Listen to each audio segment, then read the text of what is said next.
लग्नानंतर होईलच प्रेम या मालिकेच्या आजच्या भागामध्ये आपण पाहणार आहोत. पार्थ, नंदिनी, जीवा आणि काव्या हे सगळे परेशान झालेले आहेत.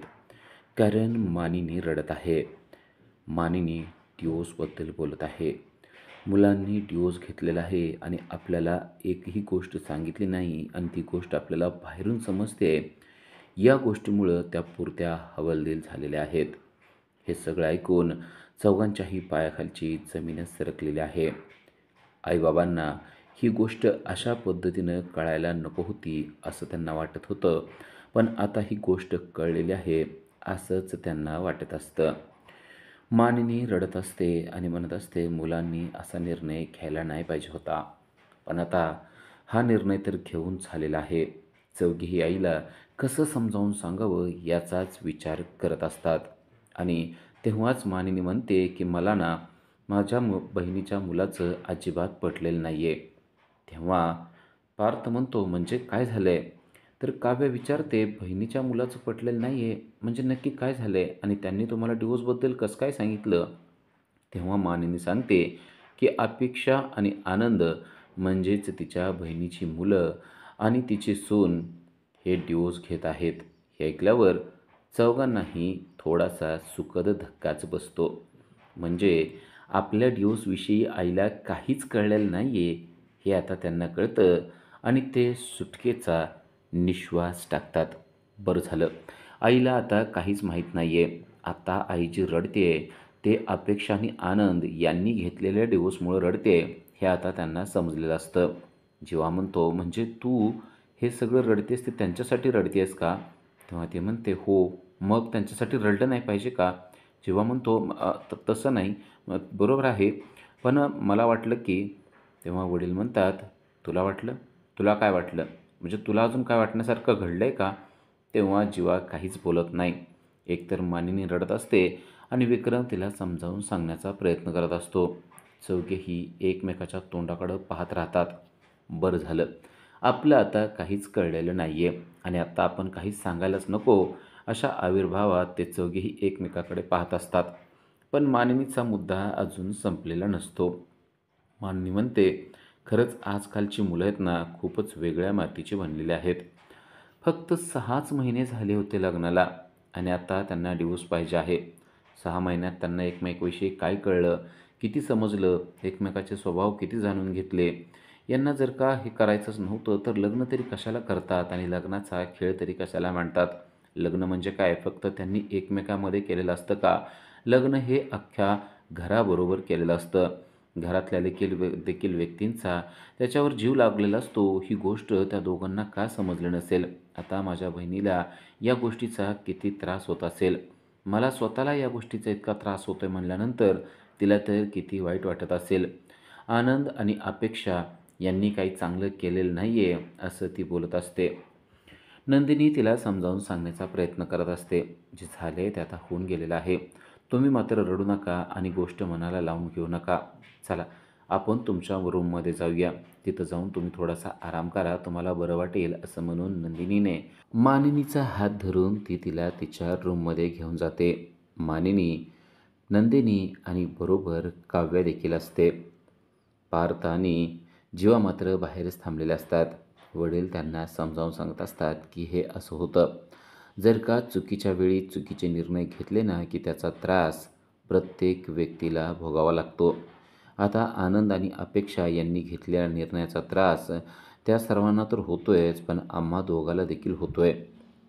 आनंद आणि अपेक्षा हे आईबाबांच्या इतक्या जवळ नसताना देखील त्यांना या गोष्टीचा एवढा त्रास होतोय, तर आपण घेतलेल्या निर्णयाचा आईबाबांना किती त्रास होईल असा विचार पार्थ आणि जीवा दोघेही करत असतात. पार्थ आणि जीवा एकमेकाकडे पाहत असतात. कारण त्यांनी देखील असाच निर्णय घेतलेला आहे आणि घेतलेलाच नाही आहे. त्यातला निर्णयातला काही भाग त्यांनी पूर्ण देखील केलेला आहे. इकडे मानिनी तिच्या रूममध्ये असते. नंदिनी तिला म्हणते की आता तुम्ही थोडंसं झोपा, तुम्हाला बरं वाटेल. मानिनी मात्र म्हणते की माझं डोकं खूप दुखायला लागलं आहे. मला कळत नाही आहे की काय करावं. मला त्यांचा तो निर्णयच पटलेला नाही आहे. पण काय करायचं? आजकालच्या मुलांना या गोष्टी सांगून पटणाऱ्याच नाही आहेत. किती सांगितलं तरी ते त्यांच्या मनाप्रमाणेच करणार आहेत. साधी गोष्ट होती. पहिल्यांदा सगळं व्यवस्थित चाललेलं होतं. पण अचानक अपेक्षाला असं वाटायला लागलं की आपण वेगळं राहायला पाहिजे. आनंदने तिला समजावून सांगण्याचा प्रयत्न केला. आपण नको वेगळं राहायला, आईबाबांबरोबरच राहूया. पण अपेक्षाला काही त्या गोष्टी पटत नव्हत्या. अपेक्षा त्याला म्हणली की मला वेगळंच राहायचं आहे. तेव्हा आनंदचे आईबाबा देखील म्हणले, ठीक आहे, तुम्हाला वेगळं राहायचं असेल तर वेगळं राहा. पण आनंद आता काही केल्या तयार नव्हता. आनंदला आईबाबाबरोबरच राहायचं होतं. आणि मग अपेक्षा माहेरी निघून गेली. माहेरी निघून गेली आणि पुन्हा आलीच नाही. तिने डायरेक्ट डिवोर्सचे पेपरच पाठवून दिले आणि डायरेक्ट त्याला सांगितलं की मला तुझ्याबरोबर राहण्याची इच्छाच नाही आहे. आता आपण डिवोर्स घेऊया. ही आहे आजची पिढी. काय करायचं सांगा? आम्ही लहान असताना आम्ही मात्र प्रत्येक गोष्ट जोडण्याच्या मागं लागायचो. असं कधीच वाटायचं नाही की नाती-गोती तोडून टाकावीत. असं कधीच वाटलं नाही. पण आता मात्र आजच्या पिढीला या गोष्टी पटतच नाहीत आणि कसं समजावून सांगावं ते देखील आमच्या पिढीला कळत नाही. तुम्हाला आता सगळं तुमच्या मनाप्रमाणे पाहिजे असतं. एकही गोष्ट मनाच्या विरुद्ध झाली की लगेच ती गोष्ट कायमची तोडून टाकण्याकडं तुमचा कल असतो. असो, पण मला तुमच्या दोघींवर पुरता विश्वास आहे. तुम्ही दोघी मात्र खूप वेगळ्या आहात. तुम्ही दोघी माझ्या मुलीसारख्या आहात मला माहीत आहे. हे घर आम्ही एका एका काडीनं बांधलेलं आहे. आमच्या ह्या घरट्याला अर्थ आहे तो म्हणजे माझ्या 2 मुलांमुळे आणि त्या 2 सुनांमुळे. त्यामुळं तुम्ही दोघी लक्षात ठेवा की माझं हे घर कधी देखील मोडू देऊ नका. आता हे सगळं तुमच्या हातात आहे. तुम्ही या घरातल्या आता सुना नाही आहात, तर तुम्ही माझ्या मुलीसारखे आहात ही गोष्ट लक्षात ठेवा, असं म्हणून मानिनी त्यांना समजावून सांगण्याचा प्रयत्न करत असते. काव्या आणि नंदिनी एकमेकाकडे पाहत असतात. कारण त्यांनी देखील असाच एक वेडेपणाचा निर्णय घेतलेला आहे, हे आता त्यांच्या लक्षात आलेलं असतं. मानिनी सांगत असते की भांडण सर्वांमध्ये होत असतं. सर्वांना एकमेकाचं सगळं पटेलच असं काही सांगता येत नसतं. पण याचा अर्थ असा नाही की लगेच डिवोर्स घ्यायचा आणि एकमेकापासून कायमचं दूर निघून जायचं. डिवोर्स फक्त तुमच्या दोघांमध्येच होत नसतो, तर घरातल्या सगळ्या सदस्यांबरोबर होत असतो. सगळे सदस्य कायमस्वरूपी एकमेकापासून दूर जात असतात. माझ्या मुलांचे संसार अजिबात मोडू नका. सगळं काही तुमच्या हातात आहे. घरातली सून जर का करती-धरती असेल, समजूतदार असेल, तर घर अगदी चांगलं राहतं हे मला माहिती आहे. मी सुद्धा माझ्या आयुष्यातील कितीतरी गोष्टी मागं टाकत गेलेल्या आहे आणि त्या टाकाव्याच लागतात. जर का त्याच गोष्टी धरत बसलो, तर आयुष्य चांगलं चालू शकत नाही आणि संसार एका क्षणात मोडून जातात, असं मानिनी त्या दोघींनाही समजावून सांगते. तुम्हाला सांगण्याची काही गरज नाही आहे, कारण तुम्ही अगदी छान संसार करत आहे हे मला माहीत आहे. आनंद आणि अपेक्षा यांना देखील माझ्यासारखं कोणतरी सांगणारं मिळायला पाहिजे होतं, असं मानिनी त्या दोघींनाही बोलते आहे आणि त्या दोघीही मनातून अगदी खजील झालेल्या आहेत. कारण त्या दोघींनीही निर्णय डिवोर्सचा घेतलेला आहे. आता तो फक्त सांगण्यावाचूनच राहिलेला होता. पण आता तो निर्णय सांगायचा कसा? हा प्रश्न दोघींच्याही मनात आहे. आता जर का आपण हे सगळं सांगितलं तर आईबाबांना किती वाईट वाटेल हे त्यांना समजलेलं आहे. मानिनी अजून देखील रडत आहे. आनंद आणि अपेक्षा हे एकत्र आले पाहिजेत असं ती त्या दोघींनाही सांगत आहे. पण माझ्या सुना ह्या मात्र खरंच खूप चांगल्या आहेत. तुम्ही माझ्या घराला कधीसुद्धा मोडू देऊ नका, असं म्हणून ती त्यांना स्वतःच्या जवळ घेते. प्रेमानं जवळ घेत त्यांना गुंजारून सगळ्या गोष्टी सांगत असते. नंदिनी आणि काव्या त्या गोष्टी ऐकत असतात आणि मनातल्या मनात विचार करत असतात की आपण खरोखरच किती वाईट निर्णय घेतलेला आहे. आपला निर्णय तर घेऊन झालेला आहे. डिवोर्स पेपरवर सह्या देखील झालेल्या आहेत. पण आता आपल्याला जीव लावणाऱ्या आपल्या या सासूला, आईसारख्या सासूला आपण काय सांगणार असा प्रश्न त्यांच्या मनात सतावत आहे आणि मानिनी मात्र त्यांना स्वतःच्या मुलीसारखं जपत आहे. इकडे पार्थ आणि जीवा बाहेर बसलेले आहेत आणि ते दोघेही विचारत आहेत की खरंच आनंद आणि अपेक्षा यांचं चुकलं असं तुम्हाला वाटतंय का? तेव्हा विक्रम म्हणजेच त्याचे बाबा सांगतायत, चुकलंय म्हणजे? अरे 100% चुकलेलंच आहे. हा काय विचार आहे का सांग मला? काहीतरी कारण असेल तर डिवोर्स घ्यायला पाहिजे. जीवा म्हणतो, म्हणजे काय कारण असलं तर डिवोर्स घ्यायला पाहिजे? तेव्हा वडील म्हणतात, आता समज असा आहे की हुंड्यासाठी त्या मुलीला त्रास देत आहेत, काहीतरी पैशाची अपेक्षा करतायत, नको त्या गोष्टीची अपेक्षा वाढलेली आहे. त्याचबरोबर नवरा बायकोपैकी कोणाचं काहीतरी बाहेर चालू आहे, अफेअर्स आहेत. तर अशा वेळेस मी म्हणतो डिव्होर्स झाला तर ठीक आहे. कारण त्यामध्ये त्यांना कधीच चूक लागणार नाही, ठीक आहे. पण विनाकारण जर का डिव्होर्स घ्यायचा असेल आणि क्षुल्लक कारणावरून जर का एकमेकापासून दूर जायचं असेल, तर हे मात्र अगदी न पटण्यासारखं आहे. पार्थ म्हणतो, "पण समजा त्यांचं एकमेकांमध्ये पटतच नसेल तर काय करणार?" बाबा म्हणतात, "अरे, पटत नसेल हे मान्य आहे, पण पटणारच नाही हे मात्र मान्य नाही. तुम्ही समजून तर घ्या ना. 6 महिने फक्त लग्नाला झालेत, त्यामध्ये तुम्हाला एकमेकाचे किती स्वभाव समजणार आहेत. त्यामुळं लगेच तडकाफडकी असं डिव्होर्स घेणं चुकीचं असतं असं मला वाटतं." तर पार्थ म्हणतो, की समजा त्या जोडीदारापैकी एकाला कुणाला तर डिव्होर्स पाहिजेच असेल, तर दुसरा काय करणार? त्याला डिव्होर्स द्यावाच लागणार ना? बाबा म्हणतात, "हो, ते बरोबर आहे. पण त्या जोडीदाराला का डिव्होर्स पाहिजे आहे याची काहीतरी कारणं असतील ना? त्या कारणांवरच तर काम केलं पाहिजे. ती कारणं आपण समजून घेतली पाहिजेत आणि त्या जोडीदाराला समजावून सांगता आलं पाहिजे. अरे, घरातली करती-धरती वडीलधारी माणसं असतात कशासाठी? तुम्ही मुलं मनानं जर का सगळा निर्णय घ्यायला लागलात, तर आम्ही कशासाठी आहोत सांग? आपल्या डोक्यात काय आहे ना, ते आपल्या आई-बाबांना, मोठ्या माणसांना नेहमी सांगावं. त्यांचा अनुभव असतो. त्या अनुभवातून तुम्हाला चांगला सल्ला देऊ शकतात. पण जर का तुम्ही तुमच्या मनानंच काही निर्णय घेतला, तर मग मात्र तुम्ही तुमच्या मनाप्रमाणे वागणार आणि सगळं घर, सगळा संसार तुम्ही मोडून टाकणार.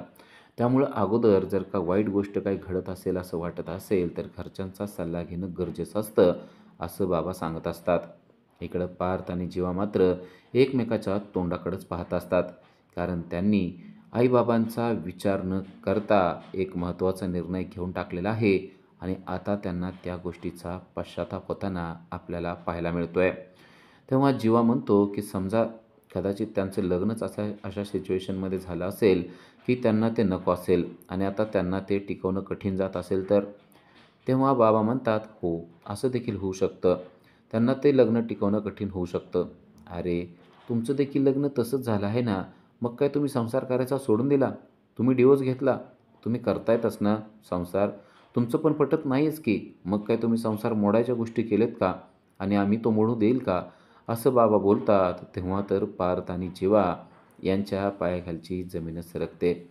कारण त्यांनी तर सगळा निर्णय घेऊन बसलेले आहेत आणि बाबा तर त्यांना अतिशय आदर्श असे नवरा-बायको समजत आहेत. अतिशय आदर्श असा संसार ते करतायत असं समजत आहेत. बाबा सांगत असतात, की आनंद आणि अपेक्षा यांचं चुकलेलं आहे. कारण त्यांनी तडकाफडकी डिव्होर्सचा निर्णय घेतलेला आहे. दोघांमध्ये जे काही झालेलं आहे ना, ते चुकीचं झालेलं आहे. त्या दोघांनी घरच्यांना अगोदर विचारणं गरजेचं होतं. नक्की काय करायला पाहिजे हे विचारणं गरजेचं होतं. घरच्यांनी त्यावर काहीतरी सल्ला दिलाच असताना घरचे कसं काय लग्न मोडू देतील, असं म्हणून बाबा त्यांना समजावून सांगत असतात. पार्थ आणि जीवा यांना समजलंय की आपण देखील आईबाबांना या गोष्टी सांगणं गरजेचं होतं. आपण देखील असाच तडकाफडकी निर्णय घेतलेला आहे आणि आपण डिवोर्स घेतलेला आहे. आनंद आणि अपेक्षा यांचा डिवोर्स झाला तरी आईबाबांना एवढा त्रास होतोय. आता त्यांच्या दोन्ही मुलांनी डिवोर्स घेतलेला आहे आणि दोन्ही मुलांचे संसार मोडलेले आहेत. हे जेव्हा त्यांना समजेल तेव्हा त्यांना किती वाईट वाटेल असा विचार दोघांच्याही मनामध्ये चालू आहे. आता आपण केलेली चूक कशी निस्तरायची असा विचार ते करत असतात. तेवढ्यात विक्रमला एक फोन येतो आणि विक्रम फोन उचलून निघून जातो. पार्थ आणि जीवा मात्र एकमेकाकडे पाहतच राहतात. आता आईबाबांना या सगळ्या गोष्टी कशा एक्सप्लेन कराव्या? आपण घेतलेला निर्णय त्यांना कसा सांगावा? आपण घेतलेला निर्णय योग्य आहे की नाही असा विचार ते करत असतात. जीवा आता नंदिनीकडे आलेला असतो. जीवा नंदिनीच्या जवळ येतो, दरवाजा लावतो आणि तो तिच्या समोर उभा राहतो. नंदिनी देखील त्याच्याकडं पाहते आणि दोघांच्या तोंडातून एकदमच निघतं, "आईबाबांना सांगायला नको." तर इकडे काव्या आणि पार्थ देखील एकमेकाच्या समोर आलेले आहेत. पार्थ देखील आत येतो, दरवाजा लावतो आणि काव्याच्या समोर उभा राहून मग तो म्हणतो, की "आपण आईबाबांना सांगायला नको." आणि तेच वाक्य काव्याच्या देखील तोंडातून येतात. आईबाबांना सांगितलं तर त्यांना किती त्रास होणार आहे हे आता चौघांनाही समजलेलं असतं. तेव्हा जीवा नंदिनीला म्हणतो, "आपल्याकडून चूक झालेली होती. आता आपण ते काही सांगायला नको." तर पार्थ इकडं काव्याला देखील तेच सांगत आहे आणि काव्य देखील म्हणते, आता आईबाबांना काहीच कळू देणं चुकीचं आहे. त्यांना जर का कळलं की आपण आपला संसार मोडतोय तर त्यांना आता खूपच त्रास होणार आहे. त्यामुळं काही केल्या ही गोष्ट त्यांना समजायला नको आहे. पार्थ देखील म्हणतो की मला असंच वाटतंय. आत्ता जर काही त्यांना कळलं तर त्यांचा आपल्यावरचा कायमचा विश्वास उठणार आहे. अपेक्षा आणि आनंद यांच्यामुळं त्यांना एवढा त्रास होतोय. आपल्या चौघांमुळे तर त्यांना किती त्रास होईल असा विचार देखील करणं होत नाहीये, असं पार्थ काव्याला म्हणत असतो. काव्या म्हणते, मला देखील तेच वाटतंय. आता थोडं शांत राहणं गरजेचं आहे.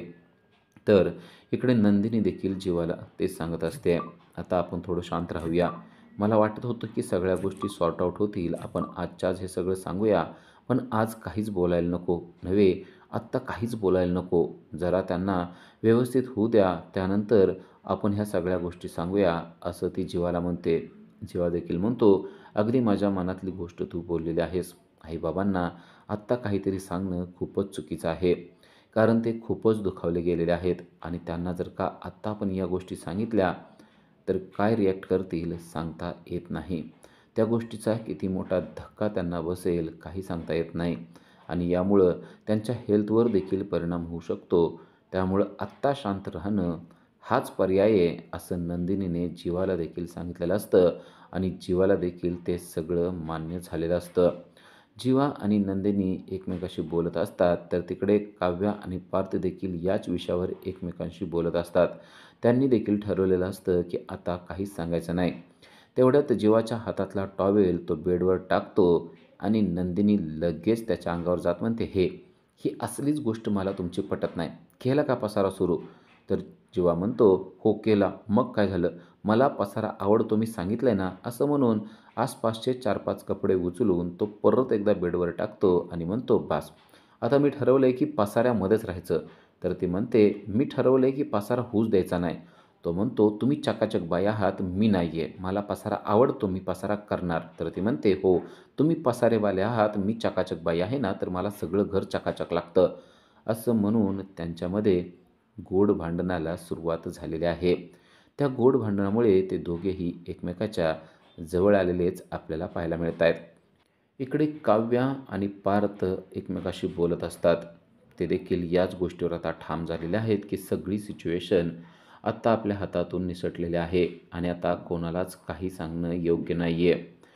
पार्थ तसा बोलतो आणि तेवढ्यात तो बेडवर बसतो. बेडवर बसल्याबरोबर करकर असा आवाज येतो आणि त्यामुळं दोघेही एकदम आश्चर्यचकित होतात. कशाचा आवाज आला? असं काव्या त्याला विचारते. तो म्हणतो, काय माहीत नाही आहे, काहीतरी वाजलं असं वाटलं. तेव्हा काव्या म्हणते, जरा उठा बरं बघू द्या, काय घोळ घातलाय तुम्ही? आणि पार्थ जेव्हा उठतो तेव्हा काव्या त्याच्याकडं बघतच बसते. कारण पार्थने काव्याचा चष्मा पूर्णपणे मोडलेला असतो. काव्या त्याच्याकडं रागानंच बघायला लागते आणि म्हणते, हेच मला तुमचं पटत नाही. बघून बसायला काय होतं तुम्हाला? 4-4 डोळे आहेत ना, तरी देखील तुम्हाला बघून बसणं होत नाही. तर पार्थ म्हणतो, 4 डोळे काय चादरच्या खालचं बघण्यासाठी दिलेले नाही आहेत. तुम्ही ठेवणार कुठंही म्हणल्यानंतर चष्मा मोडणारच ना, माझा काही दोष नाही आहे. ते म्हणते, अच्छा, म्हणजे माझा दोष आहे तर. मोडलाय तुम्ही आणि मलाच अजून वरून बोलतायत. पार्थ म्हणतो, अहो तुम्ही चुकीच्या ठिकाणी ठेवला होता. ते म्हणते, हो, मी सगळं चुकीचं करते. तुम्ही सगळं बरोबर करतात. आता चष्मा माझा मला भरून पाहिजे. आठवतंय ना, मला चष्मा नव्हता तर तुम्ही घरी येऊन चष्मा दिलेला होता आणि आत्ता मी इथे ठेवला तर तुम्ही तो मोडून टाकलेला आहे. मला काही सांगायचं नाही आहे. मला माझा चष्मा भरून पाहिजे असं म्हणून यांचं देखील इकडं आता गोड भांडण लागलेलं आहे. तेव्हा पार्थ बाहेर जातो आणि म्हणतो, आत्ता तुम्हाला काहीच मिळणार नाही आणि तसं म्हणून तो बाहेर निघून जातो. उद्याच्या भागामध्ये आपल्याला पाहायला मिळतं की पार्थ आणि काव्या जेव्हा बाहेर येतात तेव्हा नंदिनी म्हणते, तुमच्यामध्ये भांडण झालंय का? ते दोघी एकमेकाकडे पाहतात. आमच्यामध्ये भांडण झालेलं नाही असं एकदम दोघांच्याही तोंडातून निघतं. तेव्हा नंदिनी त्यांच्याकडं पाहतच राहते. कारण त्या दोघांच्या एकदम तोंडातून ते वाक्य आलेलं असतं. तर त्यानंतर जीवा तेथे आलेला आहे आणि तो नंदिनीला विचारतोय की जेवायला काय बनवलंय? तेव्हा नंदिनी म्हणते, गॅसवर कढई आहे, जाऊन बघा काय आहे ते. असं म्हणल्यानंतर त्या दोघांना म्हणजेच पार्थ आणि काव्याला देखील कळतं की या दोघांचं पण भांडण झालेलं आहे आणि ते दोघं आता यांना विचारतात की तुमचं भांडण झालं आहे की काय? आता ते दोघंही भांडण झालेलं नाही आहे असं म्हणतात. आता या चौघांमध्ये देखील हळूहळू गोडवा वाढत चाललेला आपल्याला पाहायला मिळत आहे. या गोडव्याचं रूपांतर प्रेमामध्ये होणार का? आणि डिवोर्स पेपर कायमचे फाडून टाकून हे चौघेही सुखाने संसार करणार का? ते आपल्याला पुढील भागामध्येच पाहता येणार आहे. अशाच अपडेटसाठी आजच आमच्या चॅनलला सबस्क्राईब करा. थँक्यू.